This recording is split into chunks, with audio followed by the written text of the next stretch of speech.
कार्यक्रम विचार मंचावरील सर्व मान्यवर आणि उपस्थित सर्व भावांनो आणि बहिणी, साहेबांना बोलायचंय. सकाळपासून अंबडला जालना मतदारसंघाचे उमेदवार ओबीसी समाजाचे, धनगर समाजाचे प्रभाकर बकले मामा त्यांची सभा झाली. प्रचंड उत्साह. नगरमध्ये ओबीसी समाजाचे, वंजारी समाजाचे उमेदवार त्यांची सभा झाली. शिर्डीमध्ये बौद्ध समाजाचे उमेदवार त्यांची सभा झाली. आणि आता संध्याकाळी औरंगाबादच्या मुस्लिम समाजाचे उमेदवार त्यांच्या प्रचारार्थ आदरणीय बाळासाहेब आलेले. दिवसभरच्या सगळ्या सभा अशाच पद्धतीचा माहोल आणि उत्साह आहे. मित्रांनो, सामाजिक अभिसरण करण्याचं काम आदरणीय बाळासाहेब आंबेडकरांनी केलं. जेव्हा सगळ्या समाजाच्या लोकांना बरोबर घेऊन गेली 70 वर्षे आमची मतं तुम्हाला चालतात तिथल्या काँग्रेसला आणि राष्ट्रवादीला, पण आम्हाला प्रतिनिधित्व नाही. बाळासाहेबांनी स्वतःचं राजकारण उभं केलं. सगळ्या समूहातल्या लोकांना उमेदवाऱ्या दिल्या.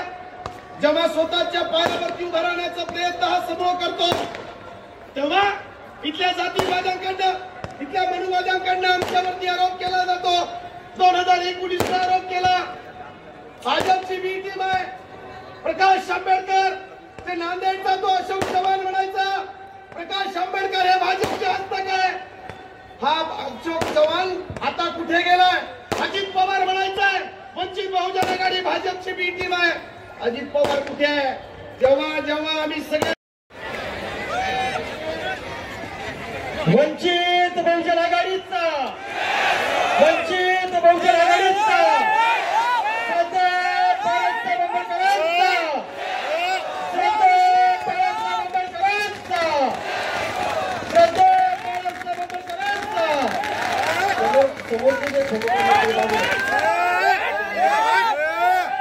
पाठीमागे गर्दी करू नका. वंचित बहुजन आघाडीचा शेजर गर्दी करू नका. मला कार्यकर्त्याला विनंती आहे.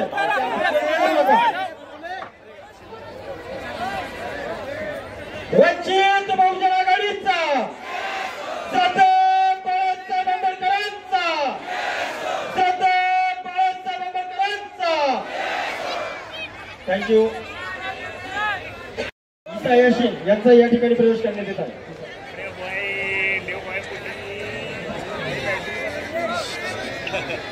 शेख लाला यांचा या ठिकाणी साहेबांच्या हाताने प्रवेश करण्यात येत आहे.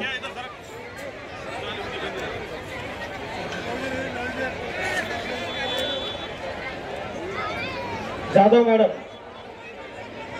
आणि त्यांच्या संघ महिला त्यांचा साहेबांच्या हाताने प्रवेश करण्यात येत आहे. पठाण मॅडम दौलताबाद 2 मिनिटात समोर या. आपल्याला साहेबांना ऐकायचं. 2 मिनिटांमध्ये फास्ट लवकर या पुढे. यानंतर सय्यद मतीन पटेल हे आपल्याला 2 मिनिटांमध्ये त्यांचं मार्गदर्शन करतो. नगरसेवक MIMK माजी नगरसेवक.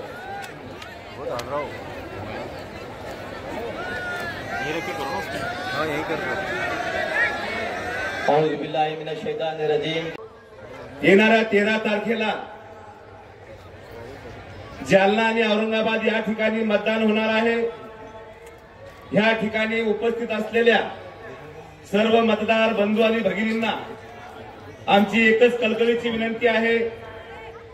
जालना असेल, औरंगाबाद असेल, आम्हा या ठिकाणी अफसर खान आणि जालन्यामधून मी धनगर समाजातून येतो.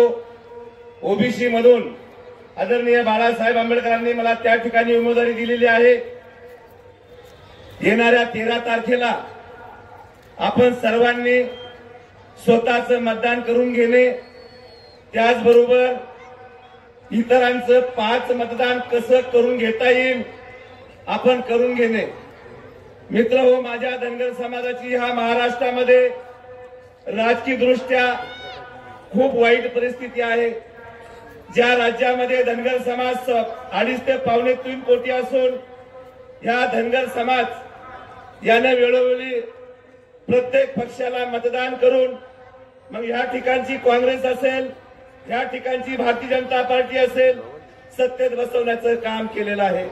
आमच्या आरक्षणाच्या वेळेस भारतीय जनता पार्टीने आश्वासन दिलं होतं, धनगर समाजाने आम्हाला सत्ता द्यावी, पहिल्या कॅबिनेटमध्ये आम्ही धनगर समाजाचा आरक्षणाचा मुद्दा निकाली काढू. पण मित्र, दुर्दैव या समाजाचं अनेक बैठका झाल्या, पण अद्यापही धनगर समाजाच्या आरक्षणाचा मुद्दा भारतीय जनता पार्टीने निकाली काढलेला नाही. धनगर समाजाला वेळोवेळी आश्वासन दिलं जातं आणि वेळ आली त्यावेळेस या समाजाला गाजर दाखवण्याचं काम या ठिकाणचे सत्ताधारी पक्ष करत आहे. जय भीम, जय भीम, जय भीम. स्टेज पे तशरीफ फरमा आली जनाब बाला साहब अम्बेडकर साहब हमारे कायद. मैं आपको एक बात बता दूं, मैं बाला साहब अम्बेडकर साहब की एक बात से प्रभावित हुई. जब नबी करीम सल्लल्लाहु अलैहि वसल्लम की शान में गुस्ताखी हुई थी तो बाला साहब ने एक बिल प्रस्ताव मंजूर लाए थे कि जो भी नबी करीम सल्लल्लाहु अलैहि वसल्लम की शान में गुस्ताखी करेगा उसको 3 साल की सजा होना चाहिए. मैं इस बात से मुतासिर हूँ, इसलिए मैं आज वंचित बहुजन आघाड़ी में प्रवेश कर रहा हूँ. और एक आखिरी बात, एक 2 मिनट की बात, मेरी बात सुन लीजिए भाई, आप भी तो सुना रहा हूँ. जब मैं एमआईएम के अंदर था, मैंने पिछले खासदार के इलेक्शन में बुटीलन में एक सभा करा था. बुटीलन में पिछले खासदार के खिलाफ 2 अल्फाज बोला था. उन्होंने इमीडिएट उस वक्त सीएम फडणवीस साहब को फोन करके सुबह मुझे अरेस्ट करा दिया, 14 महीने मुझे जेल में रखा और आमदार के इलेक्शन तक मुझे बाहर नहीं आने दिया. और मैं चैलेंज करता हूं उस सभा से, आज आप मुझे अंदर डाल के बताओ, क्योंकि संविधान यहाँ बैठा है. आज मुझे अंदर डाल के बताओ, क्योंकि संविधान यहाँ बैठा है, बाला साहब यहाँ बैठा है. आज अंदर डाल के बताओ किसकी माने चली तो. और रही बात अफसर खान की बात, मैं जब सभागृह के अंदर मैं जब मुद्दे उठाता था तो कोई भाई का लाल मेरे साथ नहीं था, वो सिर्फ अफसर खान था. अफसर खान ने मुझे सपोर्ट किया और हमेशा सपोर्ट करते रहे. और एक बात बता दूं, मैं 14 महीने जेल में था तो मेरी माँ दारुसलाम हैदराबाद गई. रमजान का महीना था, दारुसलाम के अंदर रोजे के अंदर मेरी माँ दारुसलाम के इर्द गिर्द भटक रही थी. असद अली से कांटेक्ट करने की कोशिश करी थी, मेरे बच्चे को बाहर लाओ, मेरे बच्चे को बाहर लाओ. ये असद अली ने मेरी माँ को धुतकार क्या काल दिया, मेरे भाई, मेरी माँ को धुतकार क्या काल दिया. आज मैं आपसे तो बहुत अदबन गुजारिश करता हूँ, मेरी आप बीती सुना रहा हूँ मेरे भाई. 4 नंबर बटन दबाकर मेरे भाई को कामयाब कीजिए, बाला साहब को कामयाब कीजिए. मैं अदबन गुजारिश करता हूँ मेरे भाई. मेरी माँ रोजे की हालत में दर भटक रही थी. मैं बता नहीं सकता, मैं 14 महीने इन्होंने मेरे साथ क्या किया. मुझे झूठे केस में फंसाया. आप फडणवीस से इनकी साठगांठ है, साठगांठ है इनकी. वो सिंगारे बोलता पीआई, हमको ऊपर से प्रेशर है. अरे किसका प्रेशर है? अरे फडणवीस का प्रेशर है बोलता. मेरे को 14 महीने जेल में रखे. मेरा खानदान, मेरे लोग मेरे घर तक आ गए, मेरा खानदान तबाह बर्बाद कर दिया.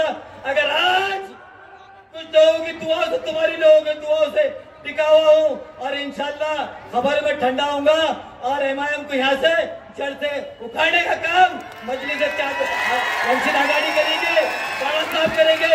मैं मुसलमानों से अपील करूंगा, 2 लाख से गिनती स्टार्ट होंगी. वंचित बहुजन आघाड़ी बाला साहब के पीछे खड़ा है, 2 लाख से गिनती स्टार्ट होंगी. मुसलमानों 2 लाख वोट दे दो, हमारी सीट निकट इंशाल्लाह. हूँ अल्लाह के नाम से, डरता नहीं हूँ जातिवाद की शक्ति के बाप से. आज हिंदुस्तान का भविष्य बनने जा रहा है 4 जून को. आज जातिवादी शक्ति दिल्ली में बैठी है. हमको और आपको मिलकर जातिवादी शक्ति को उखाड़ कर फेंकना है, क्योंकि जातिवादी शक्ति मनुवादी संविधान बदलने की बात करती है, एनआरसी लाने की बात करती है, हिंदू राष्ट्र बनाने की बात करती है.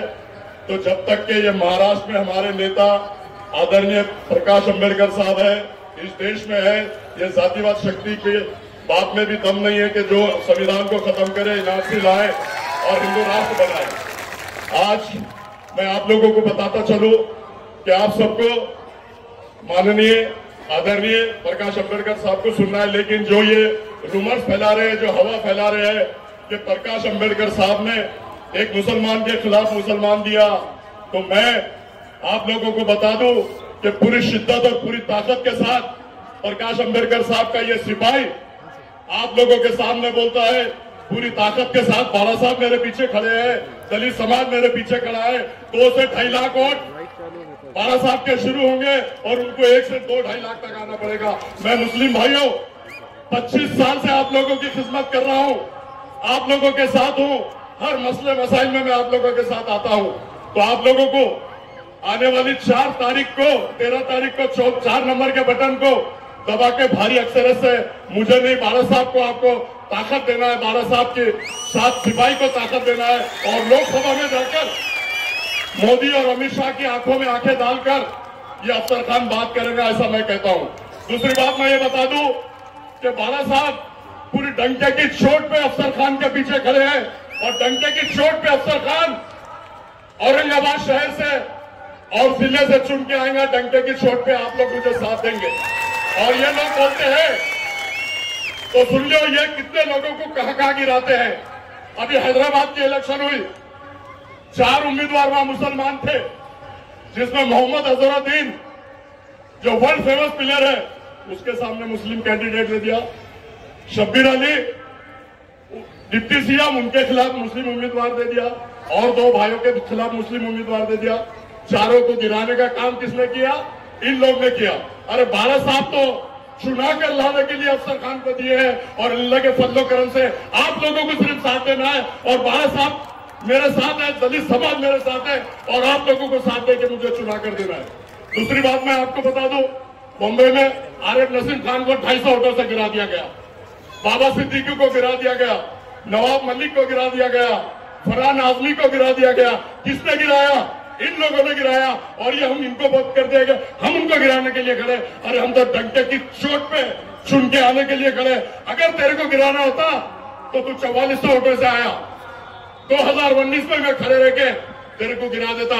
लेकिन बाला साहब ने आज मुझ पर विश्वास किया और बाला साहब ने ऐलान किया नेशनल चैनल पे कि औरंगजेब के शहर से, औरंगाबाद से अगर कोई जीतेगा दूसरी बार तो मुस्लिम उम्मीदवार अफसर खान ही जीतेगा। ये बाला साहब की आवाज है।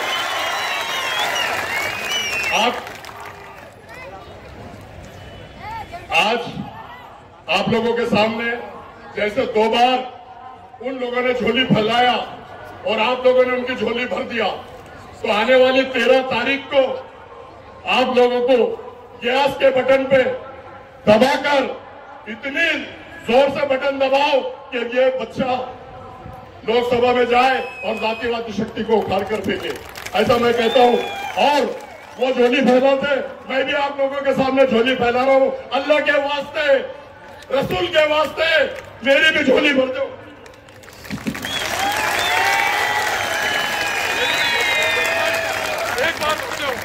एक बार भरेंगे तो बार बार भरते रहेंगे, ऐसा मैं कहता हूं। भाई लोग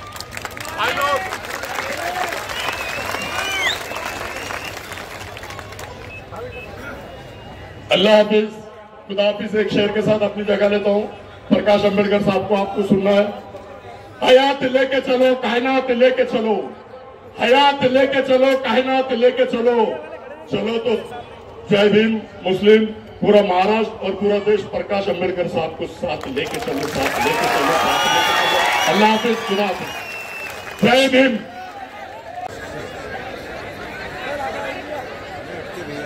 तेरा तारखेला जी निवडणुका होतात आहेत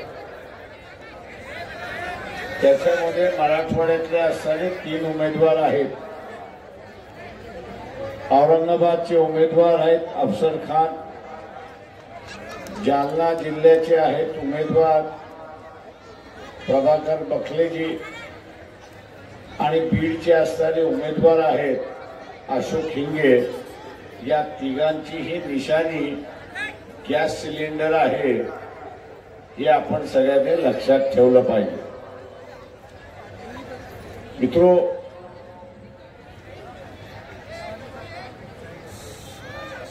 या निवडणुकीमध्ये आपण असं पाहिलंय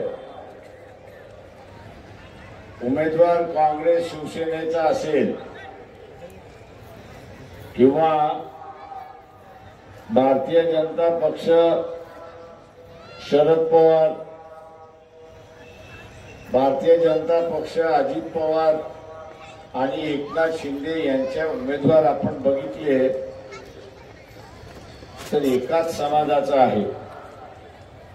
औरंगाबाद मधला त्याचा असणारा फरक आहे, एवढीच असणारी परिस्थिती आहे.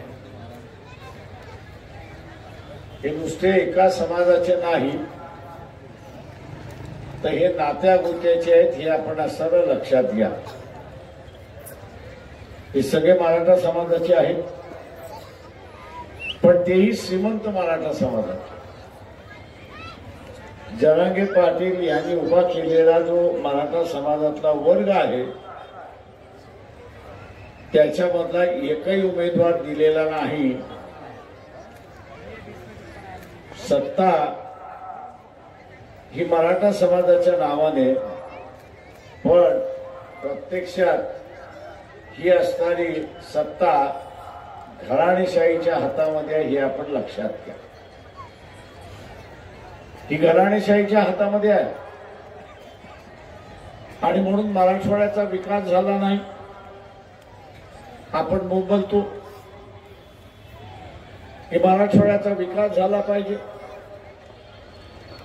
रेल्वेसाठी इथे लढा द्यावा लागला, मीटर गेज पासून ब्रॉड गेज करायला, पण ब्रॉड गेज झाली, पण ब्रॉड गेज सुद्धा सिंगल लाईन झाली, ती डबल लाईन अजून झाली नाही, अशी असणारी परिस्थिती आहे. डबल लाईन कदाचित झाली असती तर मराठवाड्यामध्ये येण्या जाण्याचा वेळ जो आहे तो अर्धा कमी झाला असता, अशी परिस्थिती आहे. आणि वेळ वाचतो म्हटल्यानंतर उद्योग सुद्धा आले असते, अशी परिस्थिती आहे. मध्यंतरी आपण बघत असाल की औरंगाबाद हे विकसित होते असं वाटलं. वेगवेगळ्या कंपन्या यायला लागल्या, त्याच्यातल्या फक्त असणाऱ्या 4-5 कंपन्या टिकल्या, उरलेल्या कंपन्या भूर झाल्या, अशी परिस्थिती. आणि त्याचं कारण आहे की ज्या काही सोयी सवलती दिल्या पाहिजे महाराष्ट्र शासनाने दिल्या नाही. मराठवाडा आहे, मागासलेला भाग आहे, म्हणून मागासलेला भाग राहिला पाहिजे अशा दृष्टीने महाराष्ट्र शासन बघत आलं, अशी परिस्थिती आहे. माझं आव्हान आहे आपल्या सगळ्यांना की आपल्याला असणारं हे बदलायचं असेल तर इथलं सत्ता परिवर्तनातलं बदल झालं पाहिजे. आणि सत्ता परिवर्तनातला बदल झाला तर मराठवाड्याचा विकास झाल्याशिवाय राहणार नाही, हे आपण लक्षात घ्या. ज्या घराणेशाहीला आपण सत्ता देतोय, ज्या घराणेशाहीला आपण असणारा सत्ता देतोय, ते शरीराचा एक डावा हात आहे आणि एक उजवा हात आहे. तो शरीरातला डावा हात आहे आणि उजवा हात आहे. सत्ता उजव्या हातात आली काय, डाव्या हातात आली काय, ती शरीराकडेच आली म्हणजे कुटुंबाकडे आली, अशी परिस्थिती आहे. आणि म्हणून आपल्याला या ठिकाणी नाचवण्यात आलं. इलेक्शनच्या वेळेस हे दोघं कोंबड्यांसारखे झुंजतात आणि आपल्याला असं वाटतं की यांची झुंज खरी झुंज आहे, पण यांची झुंज ही नौटंकीची झुंज असते, आपण लक्षात घ्या. देखावा असतो, फसवागिरी असते. इलेक्शनच्या दिवशी मतदान झालं की दुसऱ्या दिवशी दोघं एका हॉटेलमध्ये खाताना आपल्याला दिसतात आणि मग आपण म्हणतो अरे बाबा आत्ता तर भांडत होते ना, आत्ता कसं जमलं. यांचं भांडण कधीच नव्हतं. तुम्हाला फसवायचं होतं म्हणून भांडण होतं. काही प्रमाणात असणार तीच बात या ठिकाणी होते हे आपण लक्षात घ्या.